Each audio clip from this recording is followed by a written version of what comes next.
तिचे उत्तम चरण रज वंदिता.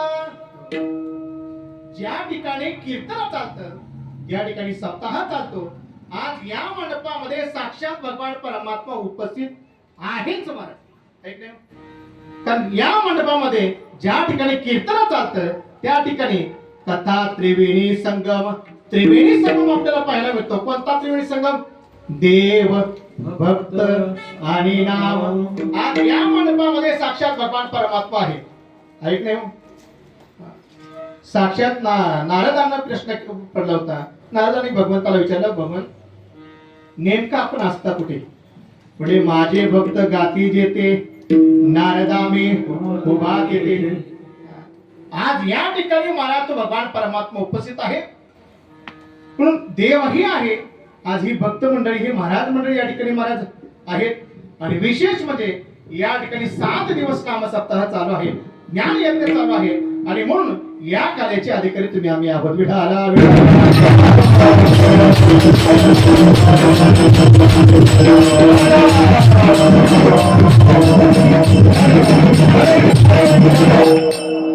त्या प्रसादाबद्दल, त्या कार्याबद्दल जर आपल्या अंतःकरणामध्ये प्रेम असेल, भाव असेल, तर निश्चित महाराज आपल्यालाही त्याला तो भगवान परमात्मा दिल्याशिवाय राहत नाही. महाराज भाव असेल आणि अंतःकरणामध्ये जर प्रेम असेल आणि निस्वार्थ भक्ती जर भगवान परमात्म्यावरती करत असेल, तर तो भगवान परमात्मा त्या भक्तासाठी प्रसादच काय, काहीही करायला तयार होतो. याचं उत्तर म्हणजे आजचा अनुभव आहे. बरं का? खरं सांगा बरं, काय करू नये भक्तासाठी भगवंतानं? कोणताही प्रसंग येऊ द्या, तो प्रसंग आला तर तो भगवान परमात्मा त्या भक्तासाठी काहीही करायला तयार होतो. त्या भगवान परमात्म्याला त्या गोपिकेच्या समोर, त्या गोपाळाच्या समोर नाचावं. तुम्हाला बरोबर वाटते का? जो भगवान परमात्मा सर्व जगाला नाचवतो, तो भगवान परमात्मा त्या गोपिकेच्या समोर नाचतो. बरं कशासाठी नाचतो? छोट्याशा लोण्याच्या गोळ्यासाठी.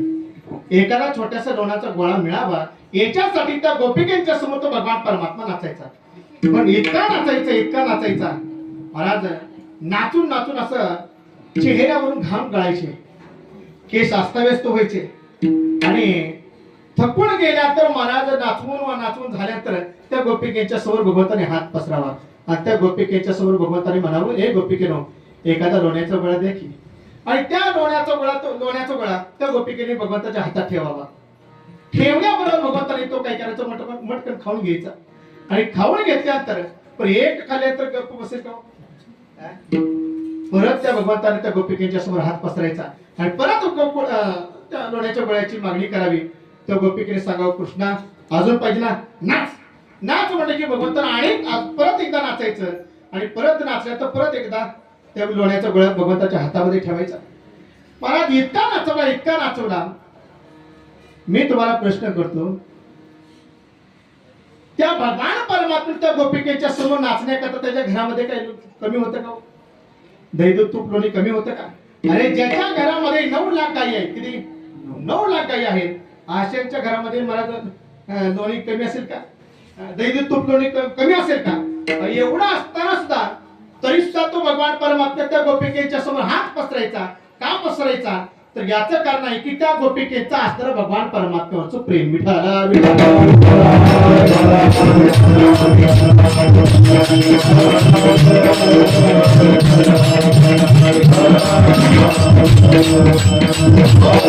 कृष्ण अवतारामध्ये भगवान परमात्मा 3 वेळेस नाचले. किती?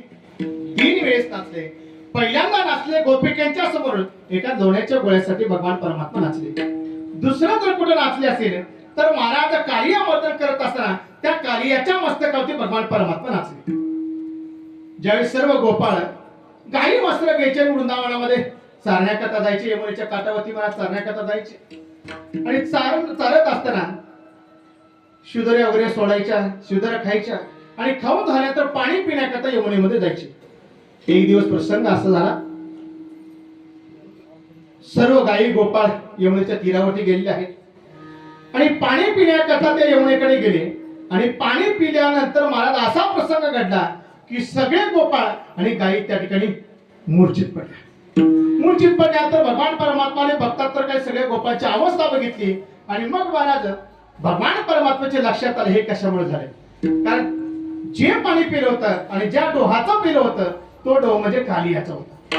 पण त्या कालियाच्या विषयाचा प्रभाव असा होता, इतका प्रभाव होता की माणूस महाराज पाणी पिण्याचं त्या ठिकाणी लगेच मृत्युमुखी पडायचं एवढ्यात नवल नाही.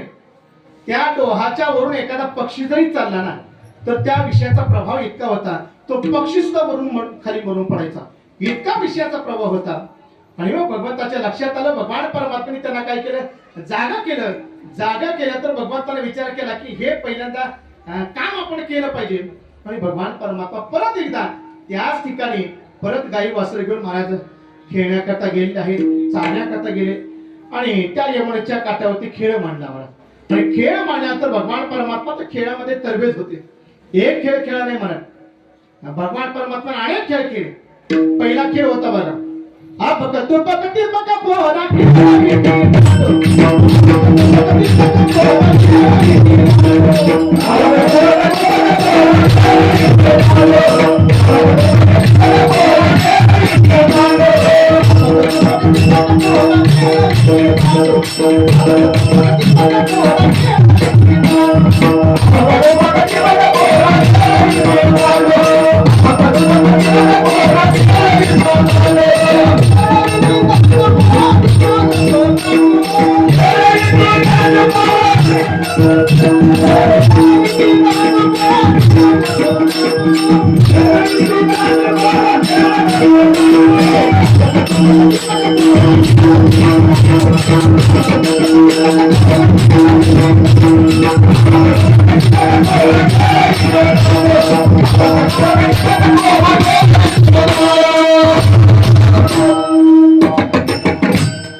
विटी दांडू. आता तो खेळ आहे का नाही, विटी दांडी होते, सुरपाट्या होत्या, अनेक खेळ होते महाराज. दुसरे खेळ तुम्ही ऐकले असतील महाराज. ते भवरा सुद्धा खेळ होता पहिला. भवरा घ्यायचा, त्याला दोरी गुंडाळायची, फिरवायचा, तोही खेळ भगवंताने खेळा.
आनंद आहे महाराज. काल्याचं कीर्तन म्हणतं की गवळणी पाहिजे, गवळणीशिवाय आनंद येत नाही. विठाला विठा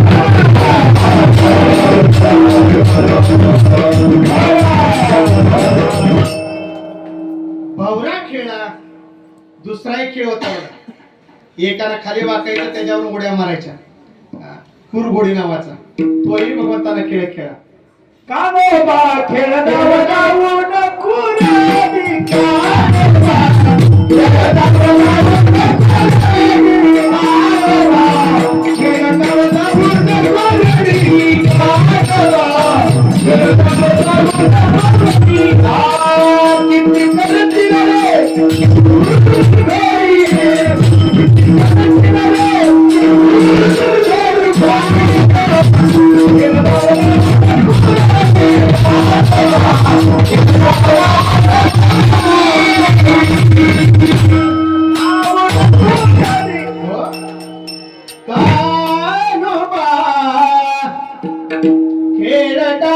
जाऊ नको रे, किती करशील रे कुरघोडी, किती करशील रे कुरघोडी कानोबा, खेळ डाव जाऊ नको रे. असे अनेक खेळ भगवंताने खेळले आणि त्यातला एक दुसरा खेळ होता चेंडूपळी नावाचा खेळ. भगवान परमात्मा चेंडूपळीचा खेळ खेळू लागले आणि खेळत असताना भगवान परमात्म्यावरती बॅटिंगची वेळ आली. भगवान परमात्म्याच्या हातामध्ये परत एक बॅट आली, समोरून बाण टाकला आणि टाकल्याबरोबर भगवान परमात्म्याने तो मारला. मारल्याबरोबर तो बॉल कुठं अडकला, कदम वृक्षावरती अडकला आणि त्या ठिकाणी अडकला. यमुनेचा जो डोह होता, कालियाचा डोह, त्या डोहाच्या कडेलाच असताना तो महाराज कदम वृक्ष आणि त्या वृक्षाच्या फांदीवरती जाऊन तो चेंडू अडकला. अडकल्यानंतर सगळे गोपाळ म्हणले, कृष्णा आम्ही काही त्या ठिकाणी जाणार नाही, आता तो काढायचा असेल तर तुला जावं लागेल. भगवान परमात्माला तेच करायचं होतं. भगवान परमात्मा लगेच बॅट बाजूला टाकली, झाडावरती चढले. चढल्यानंतर त्या बॉलच्या जवळ गेले, त्या चेंडूच्या जवळ गेले आणि चेंडू हाताला येणार तेवढ्यामध्ये भगवंताने हात लावला नाही, जरा फांदी हलवली. हलवल्याबरोबर टपकन तो चेंडू पाण्यामध्ये पडला आणि पाण्यामध्ये पडल्याबरोबर भगवान परमात्मा त्या डोहामध्ये उडी घेतली. जशी उडी टाकली तशी महाराज भगवान परमात्मा तळाला गेले, खाली गेले. सगळे गोपाळ वाट बघतायत, कधी वरती येतोय, कधी वरती येतोय. पण बराच वेळ झाला काय भगवान परमात्मा वरती येईना. सगळे गोपाळ भयभीत झाले. आता कृष्ण यमुना डोही बुडाला सगळे पळत पळत आईला सांगत गेले. सगळे गोकुळातले महाराज गोप गोपिका नंदराणी सगळ्या मला त्या ठिकाणी यमुनेच्या तीरावरती आल्यात. सगळे टाहो फोडतायत, भगवान परमात्म्याच्या नावाने मला टाहो फोडतायत. कृष्णा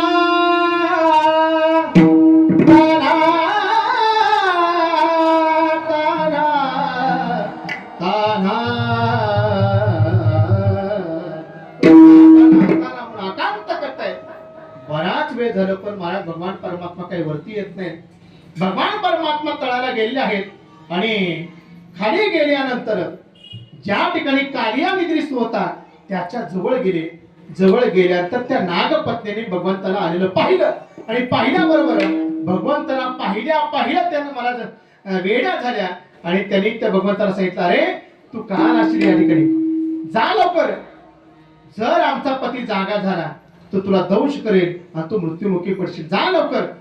भगवंत म्हटले, मी जायला नाही आलो, याला उठवायला आलो. महाराज काही केलं, भगवान परमात्मा मागे जाईना. त्यावेळेस नागपत्नीने हात जोडले तरी सुद्धा भगवंत ऐकायला तयार नाही. भगवान परमात्मा जवळ गेले आणि त्या झोपलेल्या कालियाच्या शेपटीवरती पाय दिला. आता सापाचा मूळ स्वभाव आहे, पाय पडला की ते दोष केल्याशिवाय राहत नाही. जसा पाय पडल्याबरोबर त्या कालियाला लगेच फुसकार मारला आणि भगवान परमात्म्यावरती चाल करून आला. जशी फणी मारणार तेवढ्यामध्ये भगवान परमात्म्याने एका हातामध्ये ती फणी धरली आणि एका हातामध्ये भगवंताने काय केलं, शेपटी धरली.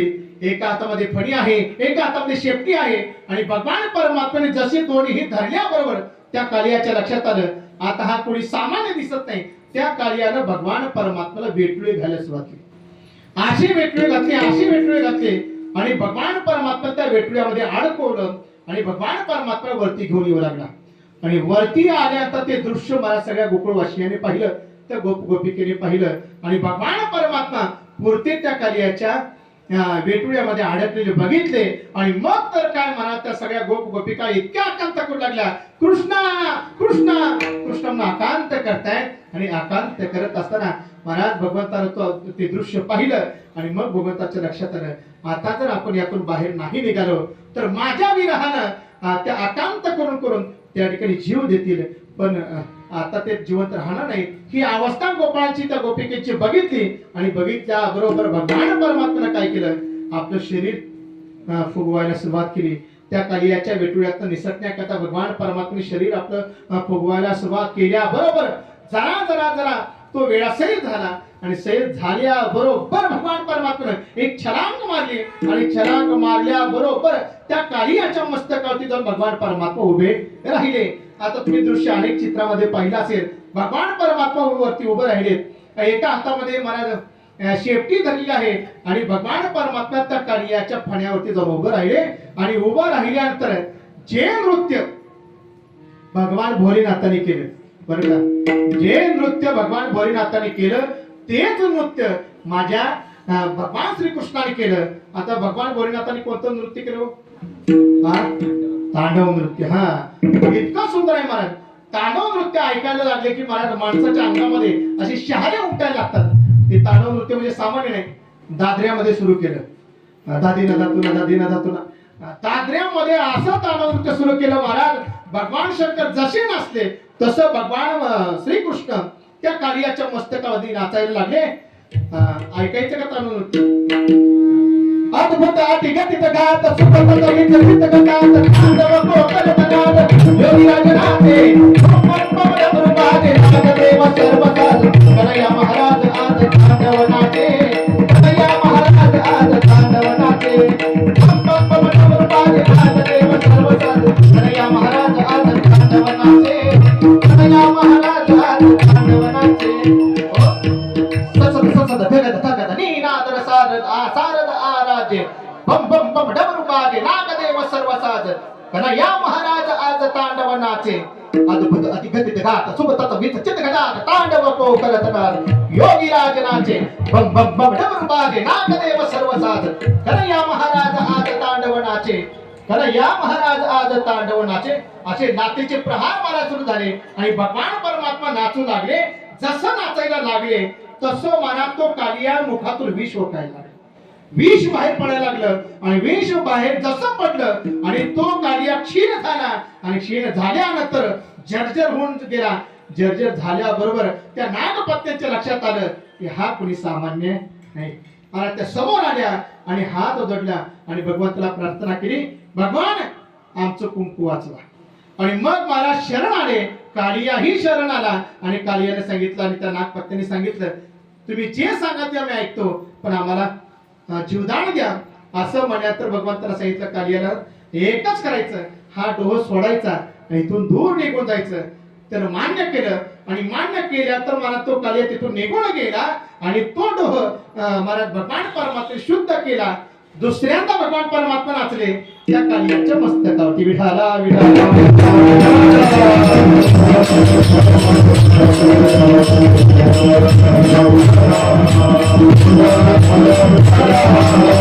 आणि तिसऱ्या वेळेस भगवान परमात्मा नाचले ते म्हणजे शरद पौर्णिमेच्या दिवशी भगवान परमात्मा त्या गोपिकेच्या बरोबर रासक्रीडा खेळली आणि त्या रासक्रीडेमध्ये भगवान परमात्मा नाचले. का नाचले याचंही कारण आहे. त्या गोपिकेला भगवान परमात्म्याने आश्वासन दिलेलं होतं. रासलीला म्हणजे फार सुंदर चिंतन आहे महाराज. रास म्हणजे महारास म्हणलं जातं त्याला. साक्षात जीव ब्रह्माचं मिलन ज्या ठिकाणी आपल्याला पाहायला मिळतं ते ठिकाण म्हणजे रास क्रीडा. आणि ते ठिकाण कुठं आहे तर वृंदावनामध्ये निधी वनामध्ये भगवान परमात्मा त्या ठिकाणी रास क्रीडा खेळली. तुम्हाला बघायचंच असेल तर या 16 तारखेला आम्ही त्या ठिकाणी चाललोय. 16 तारखेला 18 तारखेपासून ते 24 तारखेपर्यंत वृंदावनामध्ये भागवत कथा आहे आणि त्या ठिकाणी बरेच भाविक आपल्या परिसरातून आहेत. त्या वृंदावनामध्ये निधीवन नावाचं वन आहे. आजही त्या ठिकाणी ते आपल्याला पाहायला मिळतं. त्या निधीवनामध्ये भगवान परमात्म्याने रासक्रीडा खेळली. का खेळली? त्या गोपिकांना भगवान परमात्म्याने आश्वासन दिलं होतं. काय आश्वासन दिलं होतं? की मी तुमच्या बरोबर शरद पौर्णिमेच्या दिवशी मी तुमच्यावर रासक्रीडा रचेन. त्या गोपिका मला त्या दिवसाची वाट बघत होत्या आणि वाट बघत असताना तो दिवस उगवला. आता त्याच पौर्णिमेला, त्या शरद पौर्णिमेला, आता कोणती पौर्णिमा म्हणतात? कोजागिरी पौर्णिमा. कोणती पौर्णिमा म्हणतात? कोजागरती. तशी कोजागरीती आहे पण ती कोजागिरी झाली. त्या कोजागिरी दिवशी, त्या शरद पौर्णिमेच्या दिवशी भगवान परमात्मा रास क्रीडा खेळणार आहेत हे सगळ्या गोपिकांना माहित होतं. तो दिवस उगवला आणि तो दिवस उगवल्यानंतर भण्यापाटे भगवान परमात्मा यमुनेच्या काठावरती गेलेले आहेत आणि गेल्यानंतर कदम वृक्षाला पाठ लावले आणि भगवान परमात्म्याने मुरली वाजवायला लागली. आता तो भगवान परमात्म्याचा मुरलीचा ध्वनी महाराज काही सामान्य असेल का महाराज? भगवान परमात्म्याने मुरली वाजवल्याबरोबर सर्व गोपिका वेड्या व्हायची. इतक्या वेणू कवनाचा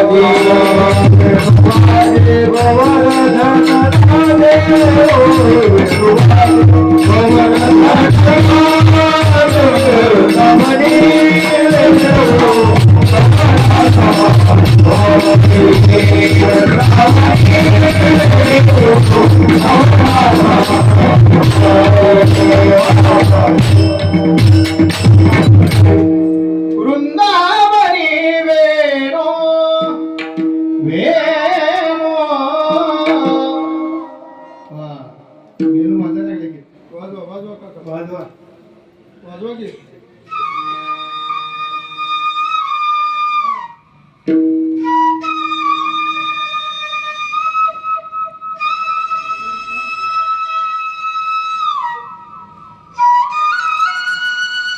वाह वाह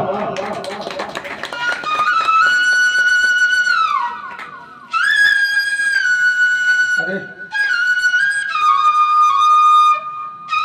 क्या बात है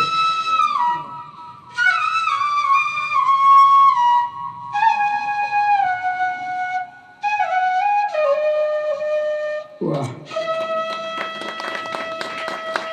वृंदावनी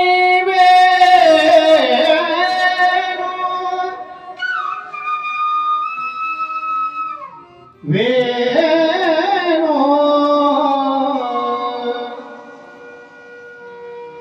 वेणु वेणु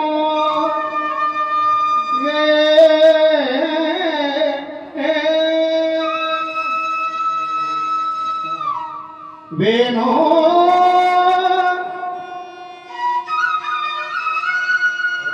वेणु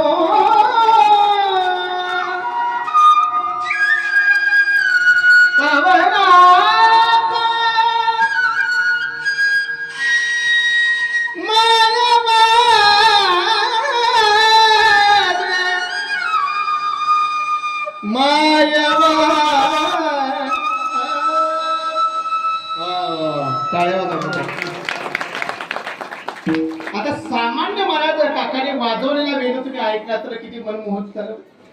साक्षात भगवान परमात्म्याने त्या ठिकाणी वाजवलेला वेणू होता आणि तो वेणूचा आवाज मला त्या गोपिकेच्या कानावरती पडला आणि पडल्याबरोबर महाराज अशा वेळा व्हायच्या एका गवळणीमध्ये महाराज इतकं सुंदर वर्णन केलं. तेरे बंसी की नादे दीवानी बने तेरे बंसी की नादे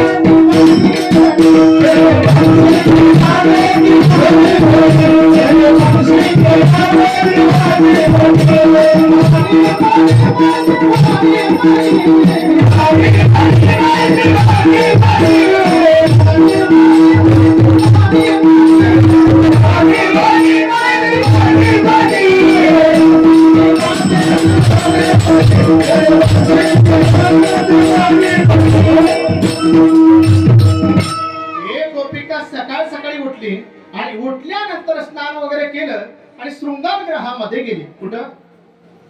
शृंगार गृह कळते ना? हा मेकअप रूम म्हणलं लक्षात येते. कसं आहे आता भाषा बदलली जरा. शृंगार गृहामध्ये गेली, शृंगार करू लागली आणि शृंगार करत असताना आता काकणं कुठे घालतात? हातातली कंकण कुठे घालतात? हातामध्येच घालतात ना.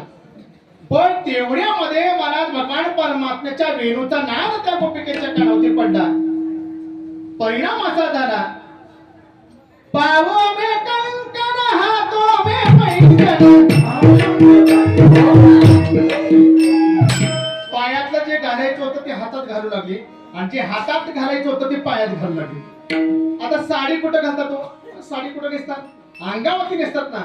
पण तेवढ्यामध्ये त्या मुरलीचा ध्वनी कानावरती आला आणि परिणाम असा झाला, पावो में पैंजण हाथों में पैंजण पावो में कंकण सर पे में साड़ी लपटने लगी तेरे बरसी की नादे दीवानी साडी अंगावर घालायची सोडून दिली, डोक्यालाच गुंडाळत बसली. अशी अवस्था झाली. एक गोपिका सकाळ सकाळी धार काढण्याकरता गेली होती. आता गाईचं वासरू सोडलं. आता गाईचं वासरू कुठे सोडायला पाहिजे? गाईला सोडायला लागेल ना. तिनं काय केलं? गायो का बछड़ा भैंसों का जोड़ा भैंसों का बछड़ा गायों का जोड़ा. पुढचा कार्यक्रम जरा वेगळाच झाला. गाईचं वासरू म्हशीला सोडलं आणि म्हशीचं गाईला सोडलं आणि बैल की धारमयने अशी त्या गोपिकेची अवस्था झाली. अहो याच्यापेक्षाही अवस्था मला त्या गोपिकेची झाली. एक गोपिका सकाळ सकाळी उठली आणि उठल्यानंतर पतीही जागा झाला आणि पती जागा झाल्यानंतर त्या पतीनं आदल्या दिवशी दिवसभर काम केलं होतं आणि काम करून माझ्या शरीरात कष्ट झालेले होते. हातपाय दुखायला लागले आणि दुखायला लागल्या तर उठल्याबरोबर त्या पतीने सांगितलं, अहो एक काम करा ना, जरा पाय दाबून देता का? पाय दाबून दे म्हणल्यानंतर लगेच तिला, मला ती पतिव्रता होती, लगेच म्हणले ठीक आहे आणि पाय दाबण्याकरता सुरुवात केली. आता पाय दाबत असताना बाजेवरती झोपलेले होते आणि बाजेवरती झोपले असताना पतीचे पाय दाबत होते आणि दाबत असताना तेवढ्यामध्ये मला त्या मुलीचा ध्वनी तिच्या कानावरती आला. बरं ती काय खालच्या मजल्यावर नव्हती, तिसऱ्या मजल्यावर झोपायला होती. कितव्या? तिसऱ्या मजल्यावर झोपायला होती आणि तेवढ्यामध्ये पाय दाबता दाबता भगवान परमात्म्याच्या मुलीचा ध्वनी कानावरती पडला आणि कानावर पडल्याबरोबर मला देहभान विसरली आणि तसाच पाय उचलला आणि खांद्यावरती घेतला आणि खांद्यावर घेतल्यानंतर त्या मुरलीच्या ध्वनीच्या दिशेने मला निघाली. आता काय झालं असेल, ते बाजेवर झोपलं होतं, जसं निघाली तसं दणकन त्या बाजेवर खाली आलं. पण तेवढ्यामध्ये तो ओरडला, अगं जा, तुला जायचं तर मला सोड, मला सोड सोड. पण ते महाराज भानावरती नव्हती, तिसऱ्या मजल्यावर खाली निघाली. आता निघाल्यानंतर पायऱ्या होत्या, त्या पायऱ्यावरून खाली येत असताना प्रत्येक पायरीला ते डोकं असं धन धन धन असं आपटत खाली आलं. तो ओरडते, मला सोड, तुला जायचं तर जा, मला सोड, मला सोड. पण काही ऐकायला तयार नाही. सरते शेवटी त्याला महाराज शेवटच्या वेळेस एक खांब होता, जाता जाता त्या खांबाला करपुसून मिठी मारली, कसा बसा तिच्या हातातून पाय सोडला. ती पुढे निघून गेली आणि निघून गेल्यानंतर महाराज जाता जाता चौकामध्ये काही गोपिका तिला भेटल्या. त्या गोपिकेला म्हणू लागल्या, अगं चला चला. म्हणजे कुठं? म्हणजे कुठं जायचंय? अगं तुला काही कळत नाही का? तो हाक मारतोय, त्या मुरलीच्या ध्वनीच्या माध्यमातून तो भगवान परमात्मा आपल्याला हाका मारतोय, त्या सखियांना हाका मारतोय. तुला ऐकायला येते का? ती म्हणते, मलाही ऐकायला येते, मीही मला तिकडेच चालले. आणि मग मला सगळ्या गोपिका एकमेकाला विचारतायत, पण जायचंय कुठं? म्हणजे तुम्हाला माहित नाही का कुठं जायचंय? आज काय आहे? ते म्हणले, आज शरद पौर्णिमेचा दिवस आहे आणि शरद पौर्णिमेच्या दिवशी मी तुमच्या बरोबर असं क्रीडा खेळ, असं भगवान परमात्म्याने काय केले, आश्वासन दिलेलं आहे. मग सगळ्या गोपिका एकमेकाला म्हणू लागल्या, चला बाई, चला चला चला बाई,